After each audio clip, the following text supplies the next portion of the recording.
Feliz sábado. Vou estar aqui com vocês. Já tenho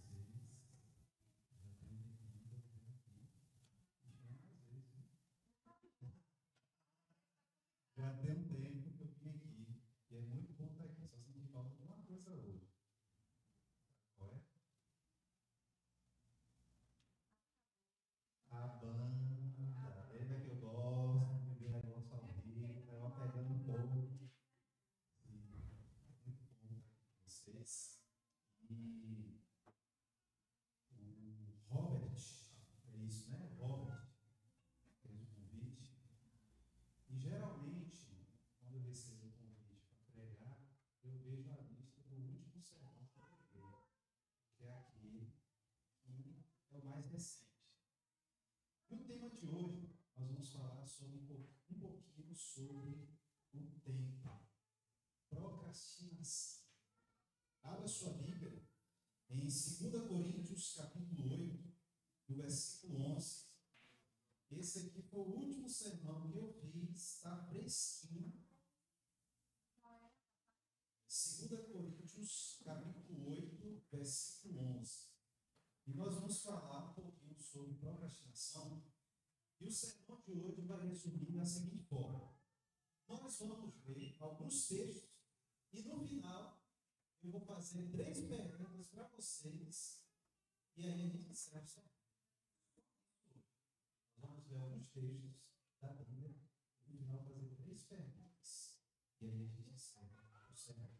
Bom, você que abriu a sua Bíblia, feche seus olhos, vamos orar.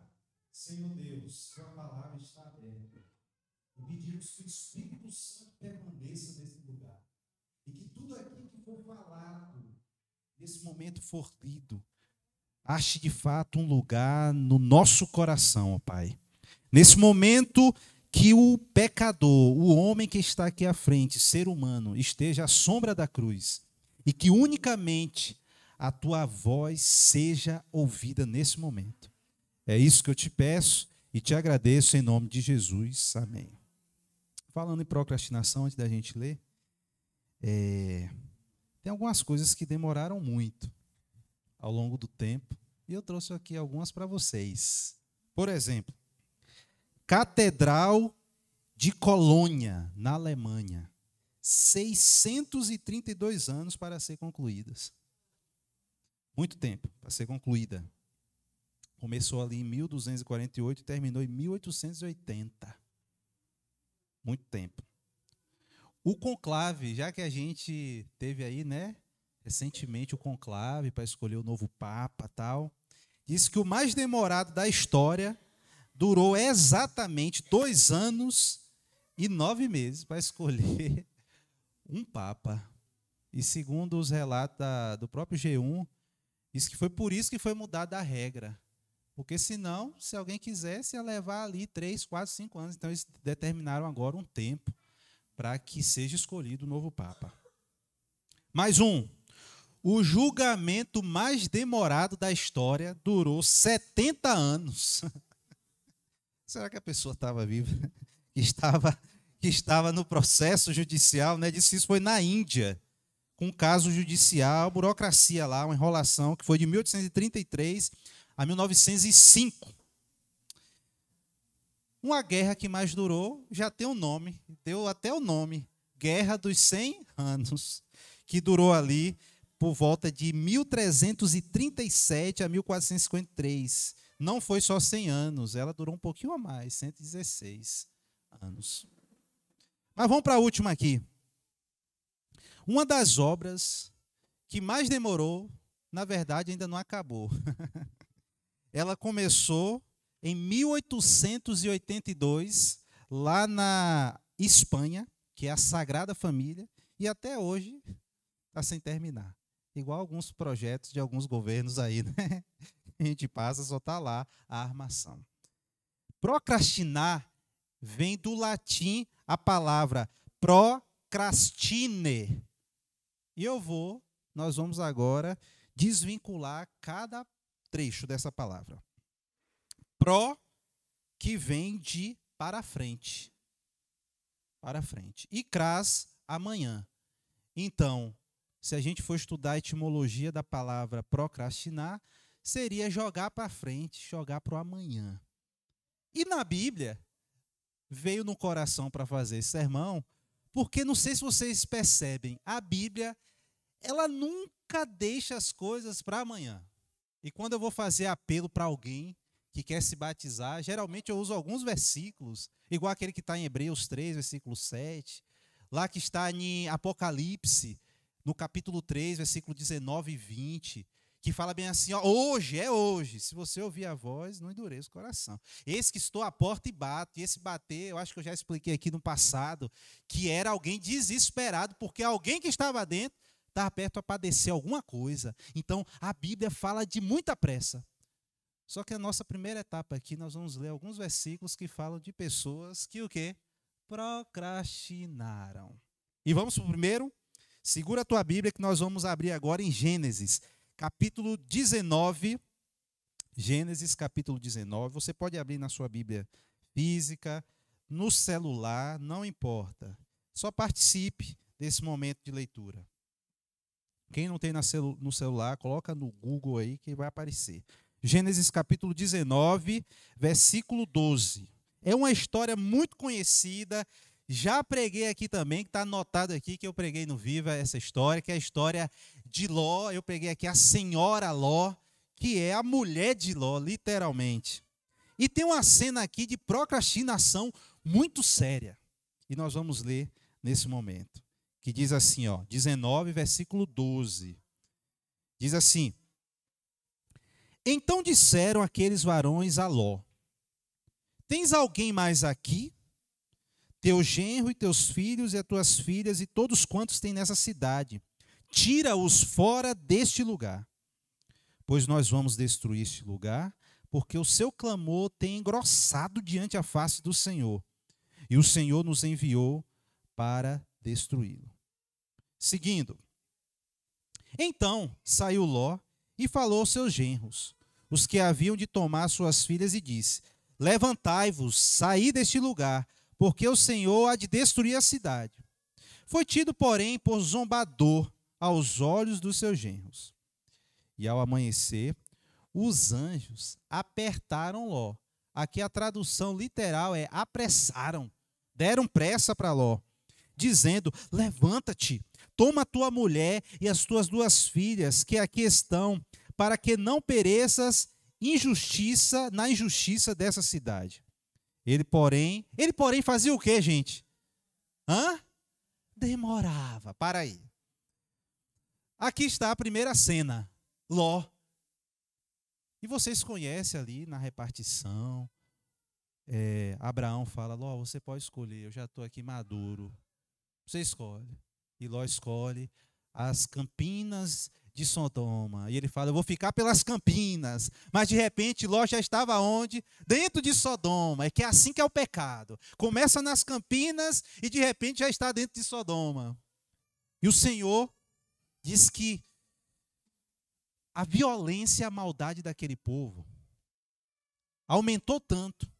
E as chances de Deus para aquele povo foram tantas que chegou um momento que Deus só faz isso quando Ele sabe que não tem mais remissão de coração. Que se Ele desse mais 1000 chances àquele povo não iria se agarrar. Deus fala: eu vou destruir. E chega o aviso para Ló. E aqui esse homem que está falando aqui é a pessoa que chega para Ló e fala bem assim: Ló, você precisa se ajustar com toda a sua família e você precisa sair daqui para que você não pereça junto com essa cidade. Só que o texto falou que Ló se demorava. E se você for ver mais adiante, no que a gente não terminou, que a gente parou em demorar-se, diz que os anjos pegou pelo braço e foi puxando: mora, seu nó cego, sai daqui que o fogo vai começar a cair. Queridos amigos, essa é a primeira história que nos traz uma lição. Nós estamos em um mundo parecido, que a violência tem crescido, as injustiças, a corrupção. É um mundo que está prestes a se acabar, também com fogo. E o Senhor está falando para você: não se demore, não goste demais daí. A questão toda de Ló é que Ló estava bem estabelecido naquele lugar. Estava gostando demais dali. E por isso não tinha pressa para sair. Procrastinou. Segunda história. Êxodo capítulo 4. Vai para frente um pouquinho. Êxodo no capítulo 4, no versículo 24. Êxodo capítulo 4, versículo 24. O sonoplasta está colocando na tela aí, ficando show. 4, versículo 24.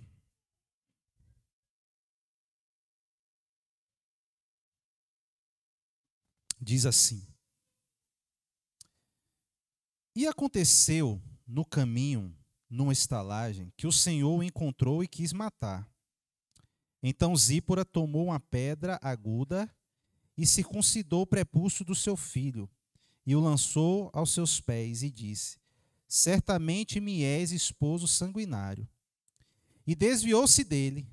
Então ela disse: Esposo sanguinário, por causa da circuncisão. Essa é uma história muito curiosa. O Senhor tinha falado para Moisés algumas coisas. O Senhor tinha colocado Moisés em uma determinada situação e o Senhor tinha ditado para Moisés quais seriam as regras para aquele momento. Só que Moisés, ele quer entrar na missão que o Senhor confiou a ele, mas ele não quer seguir as regras. E Moisés se demora a seguir a regra, a ponto de que a sua esposa fala bem assim: meu filho, adiante. Precisou que alguém viesse cá e desse o toque para Moisés: se adiante. Se você quiser estar conforme a regra dessa missão, você tem que se ajustar à regra dessa missão. Segunda lição para nós. Se um dia nós escolhemos servir a Cristo, nós não podemos nos demorar muito, procrastinar em nos moldar àquilo que Ele sonha para a nossa vida. Terceira história, para a gente não se demorar. 2 Crônicas, capítulo 24. 2 Crônicas, capítulo 24, no versículo 4.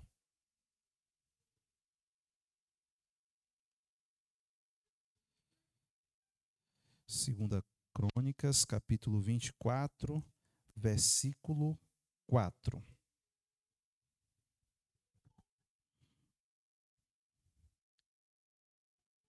Diz assim. Pronto, já está na tela.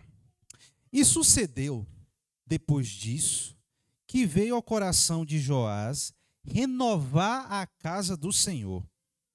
Ajuntou, pois, os sacerdotes e os levitas e disseram-lhe: Saí pelas cidades de Judá e ajuntai dinheiro de todo Israel para reparar a casa do vosso Deus, de ano em ano.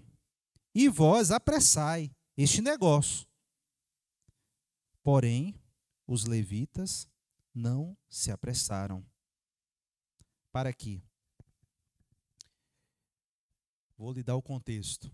Aqui está um menino que começa muito cedo o seu projeto de reinado.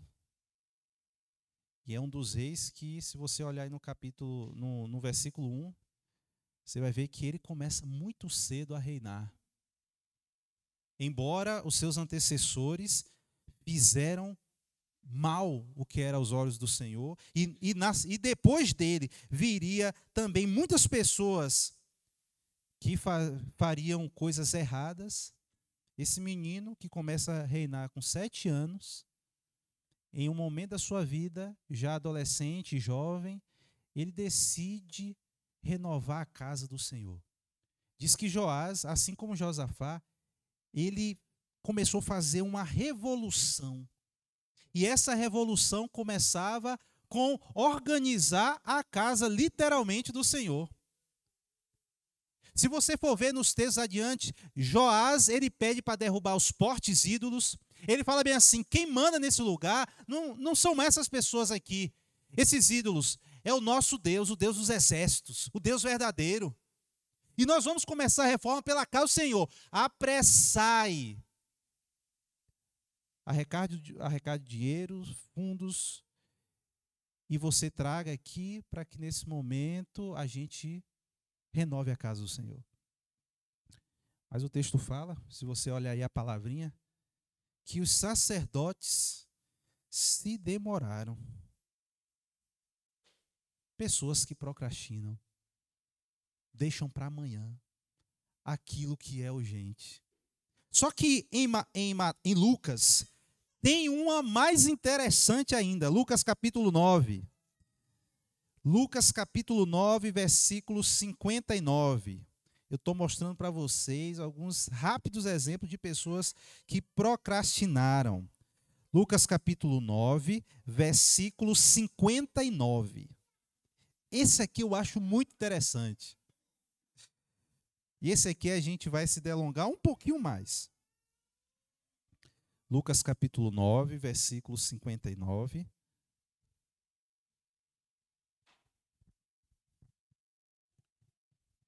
Diz assim: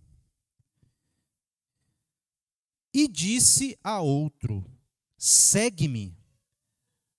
Mas ele respondeu, Senhor, deixa que eu vá enterrar o meu pai. 60. Mas Jesus lhe observou, deixa aos mortos o enterrar os seus mortos. Porém, tu vai e anuncia o reino de Deus. 61 agora. Disse também o outro, Senhor, eu te seguirei, mas deixa-me despedir primeiro dos que estão na minha casa.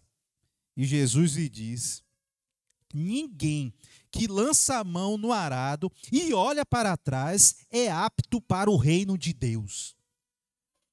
Vamos caminhar aqui em uma exegese. A gente descobre nesse texto que Jesus não selecionou exatamente aqueles 12. A gente descobre que Jesus chamou mais pessoas. Ou eu estou louco aqui? Sou bem assim, segue-me. Aí você fala bem assim, mas não tinha que fazer todo um ofício e peço deferimento, você vai me seguir, assine aqui, você quer, vai lá no... Não, se você for ver a história dos irmãos, os pescadores, vai bem assim, deixando o quê? Tudo, as redes, fizeram o quê? Seguiram. Jesus chega para esses homens aqui, o primeiro, que aqui se você perceber, tem algumas histórias aqui, não é só uma pessoa que está aqui. O primeiro, ele fala bem assim, ei, segue-me. O que a gente pode deduzir? Que essa pessoa estava ao lado. Estava curioso, não sei. Estava nas vistas, no raio do olhar de Jesus. E Jesus fala bem assim, segue-me. Aí ele fala bem, ô Senhor, eu vou. Mas espera aí. É que eu preciso ir lá. E aí isso aqui vem no coração da gente. Fala assim, nossa, como Jesus é mau. Eu preciso ir lá enterrar meu pai. Eu falei, puxa, quer dizer que Jesus soube assim, não, você não vai enterrar seu pai nada, você pode me seguir logo. Poxa, que Jesus é esse? Que não deixa a pessoa nem enterrar o pai. E aí eu fui entrar, um livrinho que eu comprei, que é a cultura judaica, principalmente aquilo que era muito tradição da época de Jesus. E que já se arrastava já ao longo do tempo. Isso é ilógico, porque não era do dia para a noite que se enterrava alguém. E era costume das pessoas passarem alguns dias ali com a pessoa, o falecido, depois eles enterravam e depois eles voltavam para prantear. Tudo indica como é que esse homem está ali naquele meio, sendo que estava lá ainda o falecido. Não. a melhor resposta, tanto do comentário bíblico e desse livro que fala sobre cultura da época, é que ele queria voltar para passar um tempo ainda pranteando. E Jesus estava se apresentando como uma esperança para a vida dele. Eu sou o caminho, a verdade e o quê? E a vida, filho. Ei, eu estou aqui. Não precisa você voltar lá. Mas ele queria. Mas eu falei assim, não, deixe lá. Quando ele fala mortos, enterre seus mortos, ele já está lá, já está sepultado. Me siga. Procrastinou.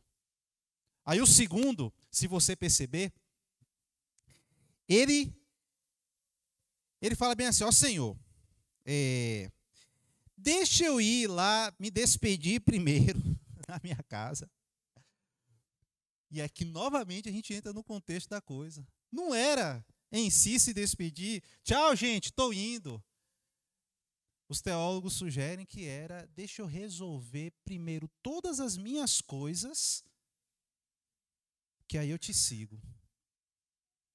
Queridos amigos, vocês estão vendo exemplos de pessoas que postergaram, pessoas que procrastinaram, pessoas que não seguiram, e muita gente, por mais estranho que a gente olhe isso aqui, vai bem assim, que o Jesus chamando essas pessoas, e essas pessoas não quis seguir. Às vezes nós estamos mais parecidos com eles do que nunca. Às vezes a gente acha tempo para tudo, mas não acha tempo para as coisas de Deus. Eu fiz uma pesquisa e que eu fiquei assustado. A primeira pesquisa que eu fiz nos últimos 15 dias lá no colégio foi perguntando quem era de alguma igreja. Porque eu suspeitei que quase todo mundo daquele colégio era de alguma igreja.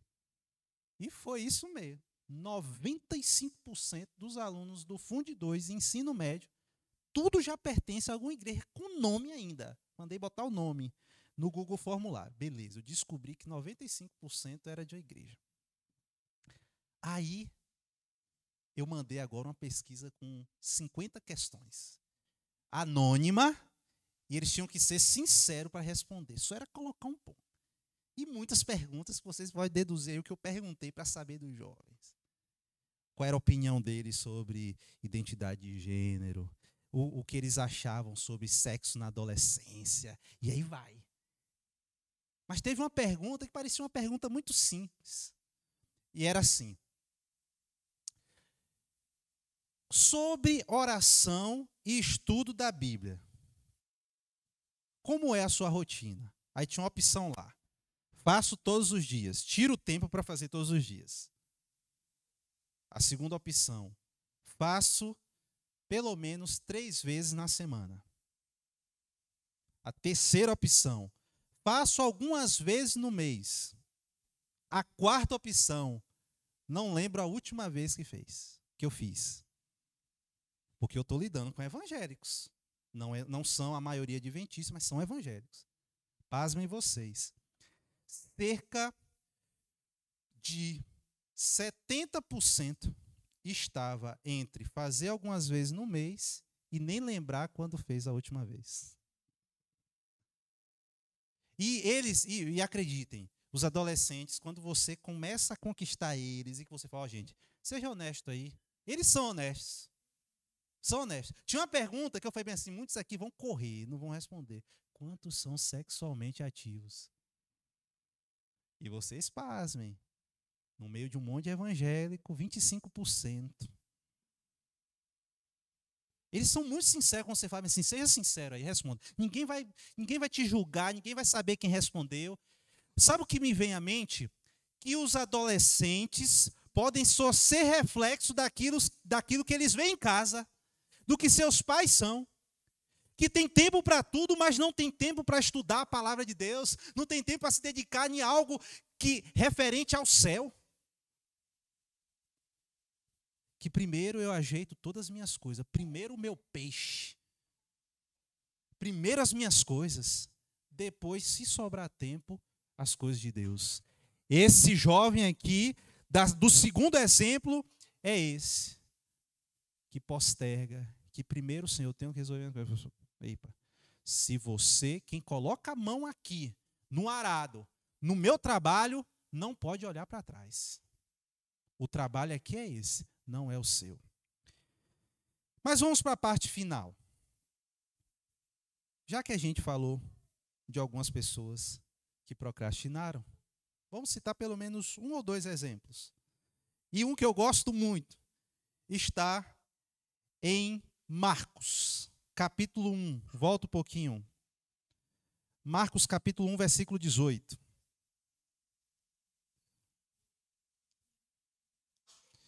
Marcos, capítulo 1, versículo 18.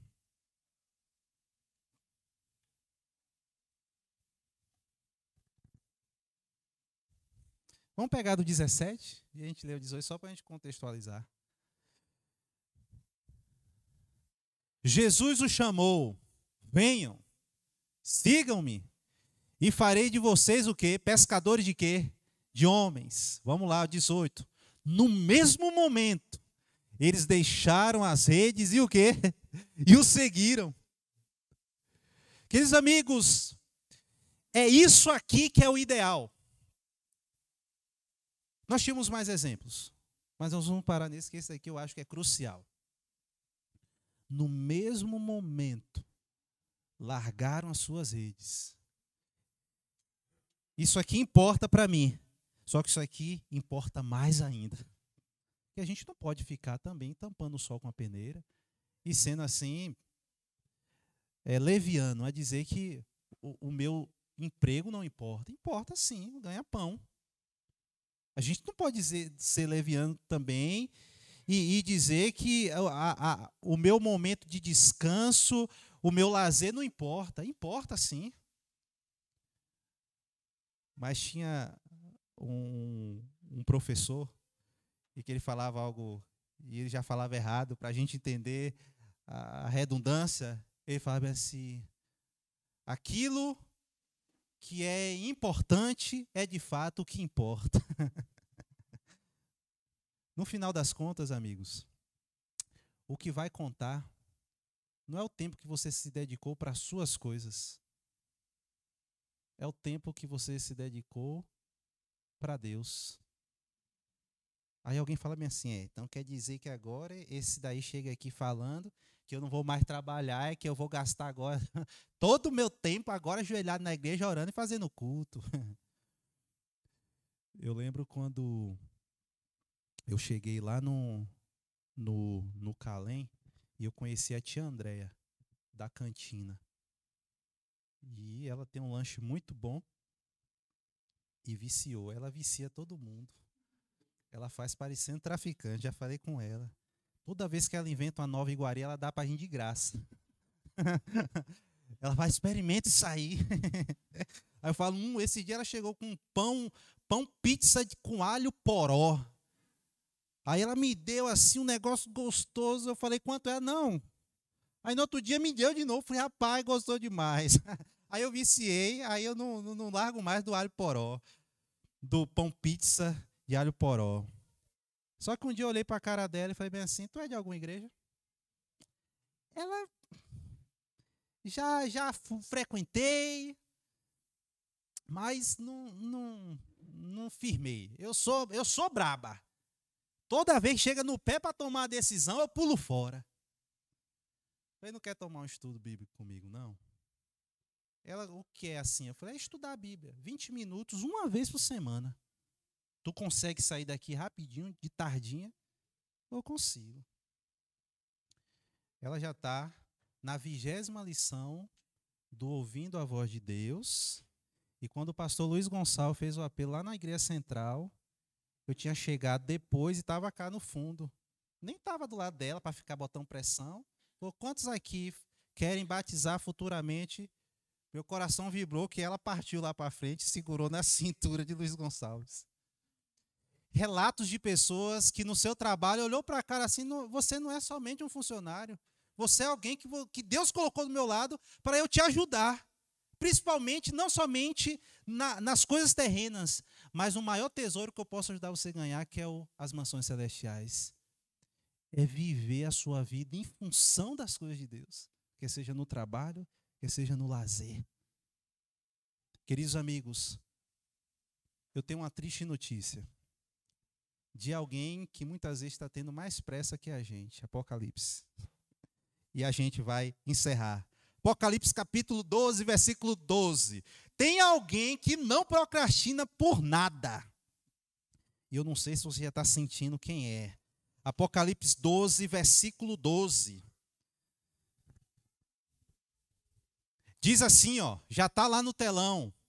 Portanto, alegrem-se, ó céus, vocês cidadãos do céu, alegrem-se, fiquem contentes. Porém, ai da terra e do mar, pois o diabo desceu até vós com grande fúria, sabendo que pouco tempo que lhe resta. Está aí uma pessoa que não procrastina. Quando a gente vai falar de alguém, né, fala bem assim, não tem descanso, né, a besta, nem de dia, nem de noite. Está alguém que, enquanto você está procrastinando muitas coisas na sua vida, está alguém que não para. E ele sabe que pouco tempo lhe resta. E o bom era para a gente olhar isso aqui e falar bem assim, para a gente também, pouco tempo nos resta.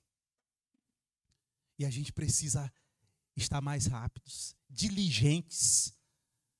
O inimigo, queridos amigos, não descansa. É o tempo todo tentando destruir a vida dos filhos de Deus.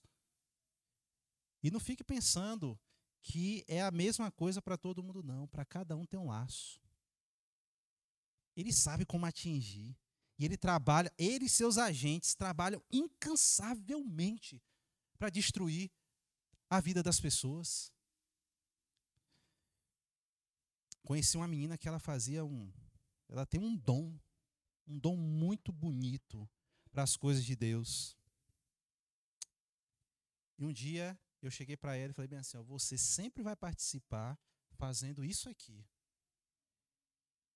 Ela foi para a igreja dela, voltou, né, a frequentar, que ela estava desviada. E um dia ela chegou e falou bem assim, pastor, meu coração está ardendo porque hoje o meu pastor lá pregou e disse que eu tenho um chamado. E aí casou certinho com aquilo que o Senhor falou. Aí eu estou sentindo, é Deus me falando que eu tenho um chamado com esse dom que Ele me deu. Falei, que bom. Eu vou colocar para frente. Passado alguns dias, ela estava me mandando mensagem, preciso conversar contigo. Preciso conversar contigo. E eu sem tempo para parar. Preciso conversar contigo. Falei, ó, vamos marcar, vamos tentar amanhã. E quando ela chegou para conversar comigo, já chegou chorando. E adolescente e jovem, eu fiz merda. Você fez o quê? E ela me contou, e eu coloquei a mão na cabeça. Mas o que eu quero falar para vocês é a própria fala da pessoa. Assim, é como se quando eu estou, no momento que eu decidi servir a Deus de coração, que eu senti meu chamado, é como se o inimigo soubesse aquilo que ia me derrubar. Ele sabe. E para ela, é uma coisa que eu acho que não passa na cabeça de ninguém aqui. E que nunca vai te tentar. Mas o seu, para ela, pode também não tentar.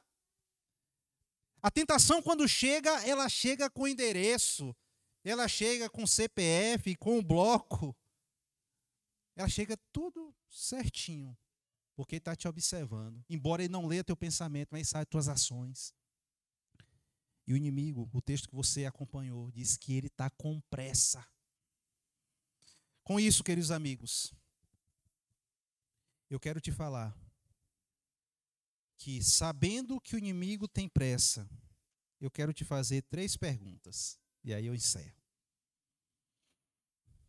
Primeira pergunta. Há quanto tempo você está postergando mudar algum hábito na sua vida? Pastor, o senhor falou tanto de coisa espiritual, está perguntando de hábito? Porque eu sei o quanto é importante. Que vira ano após ano, chega no final do ano, você fala, de janeiro, agora é certo. Eu mudo. E continua. Segunda pergunta, isso é para retórico. Fica aí para você. 2.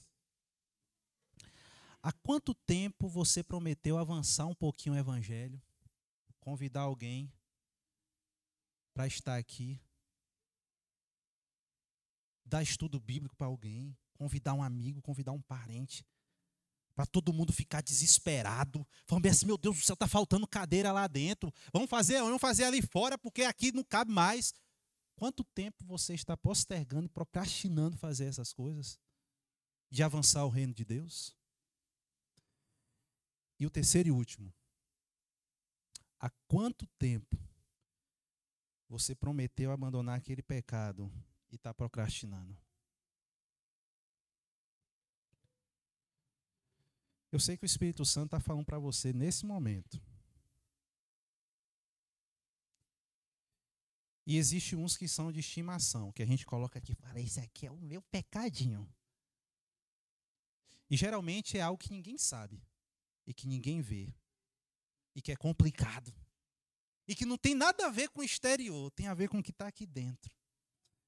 Há quanto tempo? E eu sei que tem muitos aqui que estão lutando há muito tempo, mas não conseguem vencer. Quanto tempo você está tentando abandonar esse pecado? Há quanto tempo você está prometendo mudar de vida? Eu vejo Deus bem assim, ó. Olha para mim.